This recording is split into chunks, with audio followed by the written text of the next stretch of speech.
The year is 1930. The place is St Mary Mead. On the surface, it is the definition of English tranquility. The gardens are manicured, the tea is served at 4, and the neighbours always smile when they pass you in the street. But silence is a heavy thing. In a place this small, privacy is an illusion. Every whisper is caught, every movement is noted. St Mary Mead is not a community, it is a web. And in the centre of that web sat a man who seemed determined to tear it all apart. Colonel Protheroe. He was a magistrate who enjoyed sentencing the poor, a churchwarden who bullied the clergy, a father who tormented his daughter. He was a man so universally despised that the air seemed to grow colder when he walked into a room. Even the vicar, a man of God, had reached his breaking point.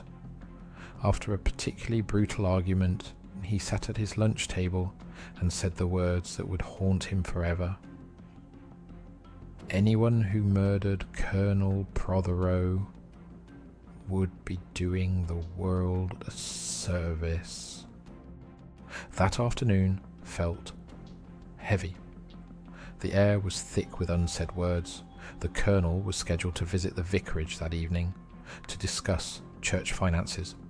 He arrived at 6 p.m. He walked into the study, he closed the door, and he never walked out.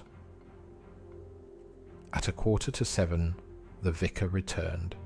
He expected to hear the Colonel's booming voice complaining about the accounts. Instead, he heard nothing. Death is quiet. There are few things as loud as the silence of a dead body. Colonel Protheroe lay across the desk, a single bullet hole in the head. The tyrant of St Mary Mead had been silenced. Look closely at the evidence. Beside him lay the only witness, the mantelpiece clock. It had been knocked over in the final struggle, its hands frozen.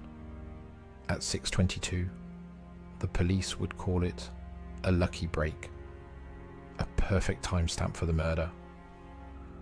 But in a mystery this dark, nothing is ever that simple. Inspector Slack arrived. He was a man who believed in facts, timestamps, and loud voices.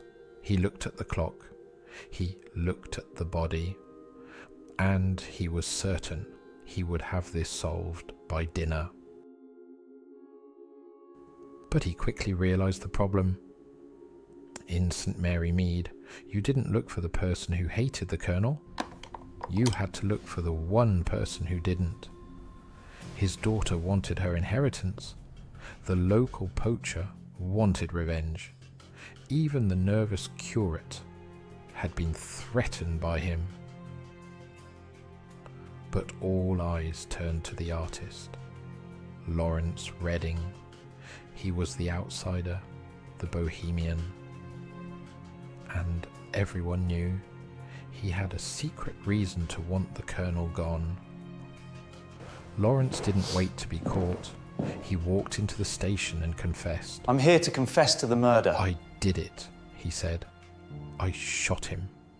And it was a noble performance. Too noble. It was complete madness, because moments later, the Colonel's wife, Anne Protheroe, confessed to the exact same crime.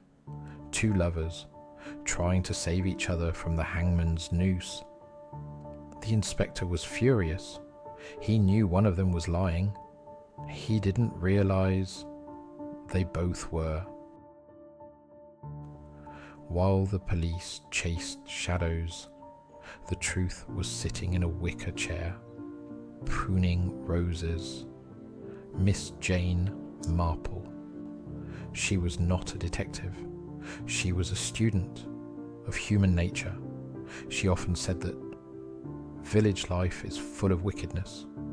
To her, a murder was no different than a disagreement over a prize pig or a stolen jar of jam. The patterns were always the same. She had been watching. She saw Lawrence Redding leave the studio. She saw Anne Protheroe arrive at the vicarage. She didn't need a clock to tell the time. She had the rhythm of the village in her blood. She knew that Lawrence and Anne were not innocent martyrs. They were desperate lovers, and desperate people are capable of brilliant, terrible things.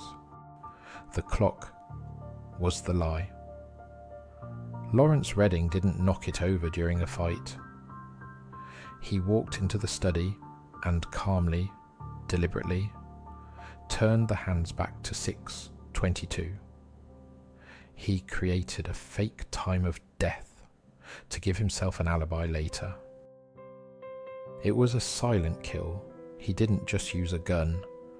He used a silencer, a device to steal the sound from the air. He shot the colonel, and then, in a moment of cold calculation, he hid the weapon in a plant pot in the garden. It was a relay race of death. He planted the gun. She retrieved it. They thought they had broken the timeline. They thought they had outsmarted the police, but they forgot the one rule of St. Mary Mead. You can hide a gun, you can fake a clock, but you cannot hide the truth from a woman who has spent 70 years watching the world through her window. Justice was served not by the law, but by the lady in the lace cap. We have solved the mystery of the village, but next week we face the mystery of the stars. Subscribe now. You do not want to miss Project Hail Mary.